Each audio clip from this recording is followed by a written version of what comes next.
Hello, everybody. Man, it is great to see you this morning, and I am thankful and excited to be able to come visit with you for just a little while in the middle of your week. I appreciate the opportunity to be here, and my buddy Robbie is here today with the camera. I appreciate him helping us out. In fact, he was one of the graduates that we honored Sunday. We had a great day, had a great weekend actually. With last week, I'll just recap a little bit. We had our place weekend, which we do about 4 times a year.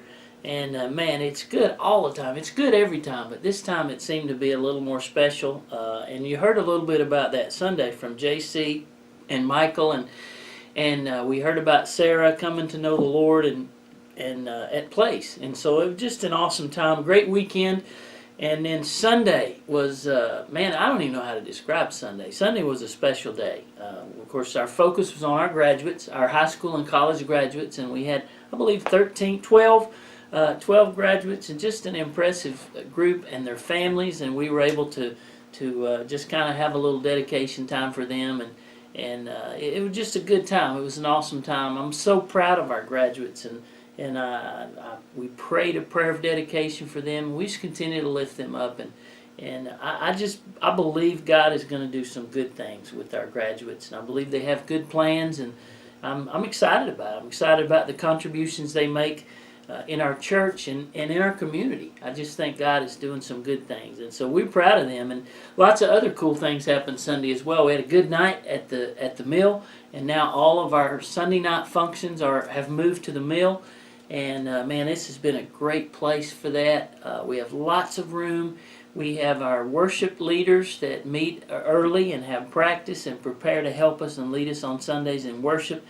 Then at 6 o'clock we have our teenagers and the youth group, and we also have our prayer planning for our adults. And we started a new ministry on Sunday night. It is called Pray and Play, and this is for our kids elementary age and younger to have a place to come, and we have games, we have a Bible story, we have exciting, fun things for them. So Sunday nights are a fun time, and I'll let you in on a little secret. We've got a couple of neat things planned this summer on Sunday nights. You know, summertime it's kind of relaxed. We're chilling. School's out. We got some vacations.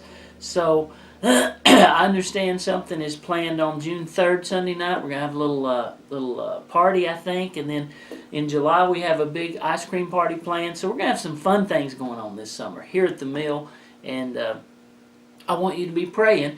We are beginning to work on our new worship building here at the mill.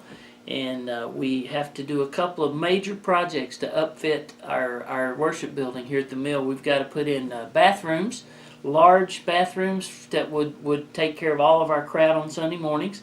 And we have to also upfit the HVAC, the air conditioning and heating units. So as soon as we'll get those in, we'll be ready to move over for worship. We have loved the school. It's been great. But soon, perhaps by the end of the summer, we'll be ready to move over here to the mill. Right in the center of town, probably a little bit of a more convenient location for some of you, and right here in the middle of our community. We'll keep you posted on that, but that's going to be exciting. Sunday we talked about knowing God's will. It was part one. Part one, the question was, where do I go? Where do I go to find God's will? What do I do? There's a lot of signs that get me confused sometimes. Well, I think it's simple. The idea there is to follow Christ. If you follow Christ, you won't ever get lost. And even if it seems like it and you feel like it, you know He's there. And so this Sunday we do part two. Part two today, or this coming Sunday, we're going to talk, okay, now I know where to go. How do I get there? And so we're going to wrap it all up, pull it all together, and then be ready to move into June with some cool things coming up. June 3rd is Youth Sunday. We're going to hear from our teenagers, our youth leaders, our children's ministry, and I believe we have a special guest who is one not really a surprise. Bryson Foster, our guy, is going to do some our welcome and greeting and some announcements and things. So June 3rd is going to be a fun day. Looking forward to the summer.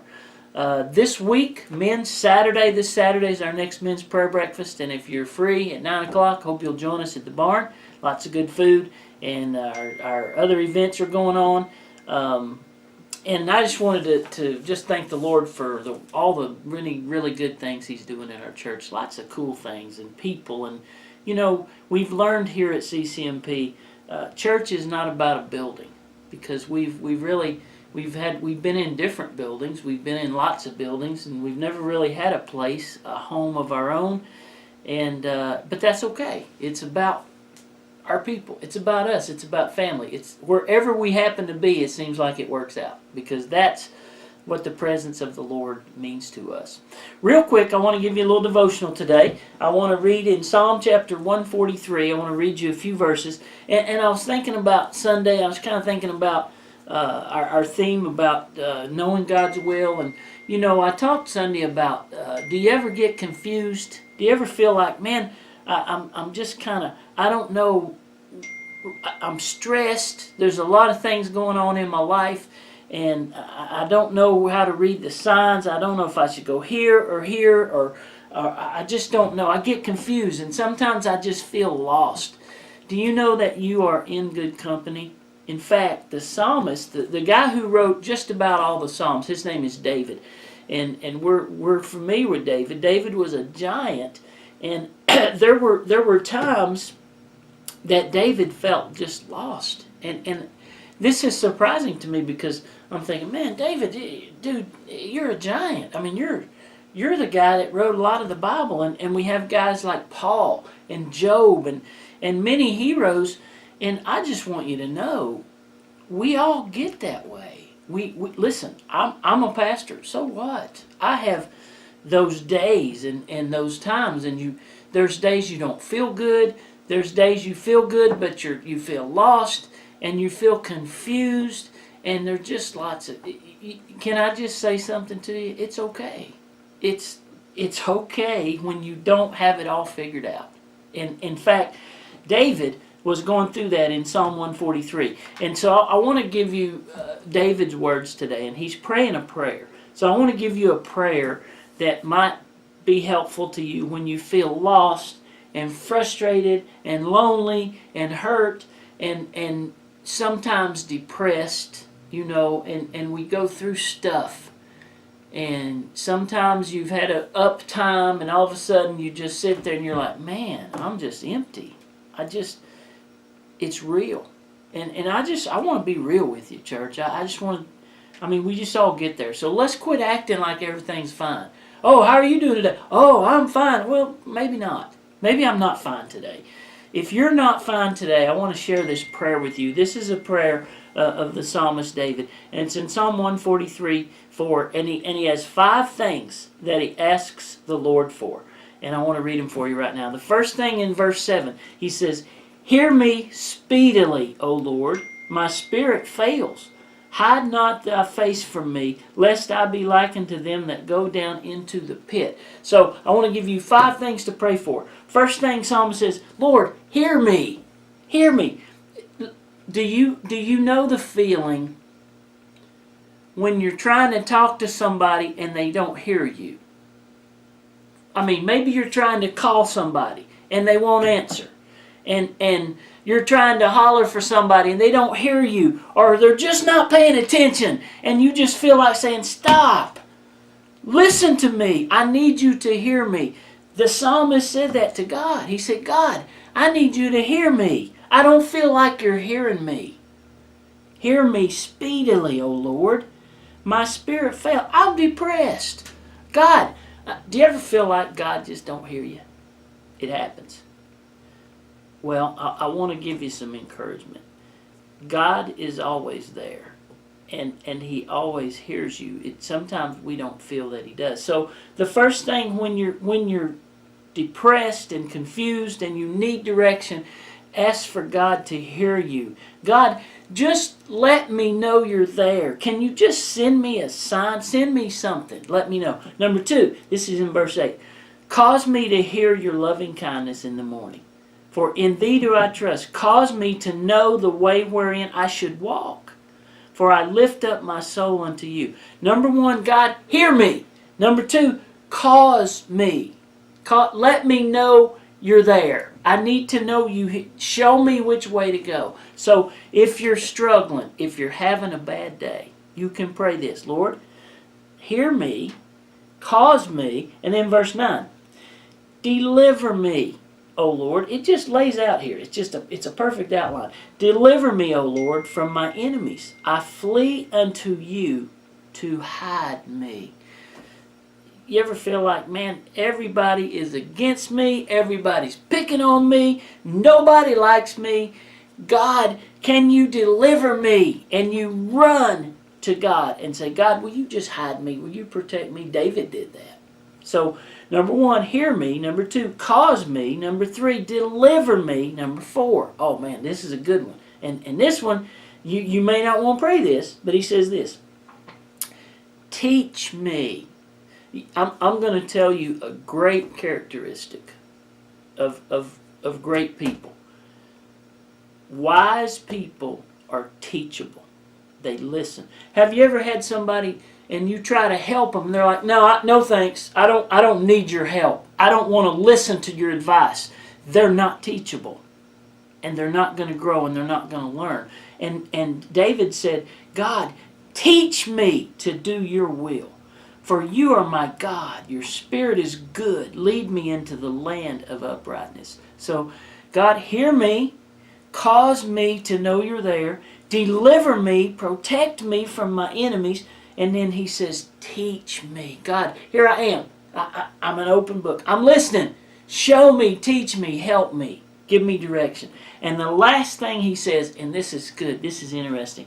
Verse 11 says, quicken me, O Lord, for your name's sake, for your righteousness' sake. Bring my soul out of trouble.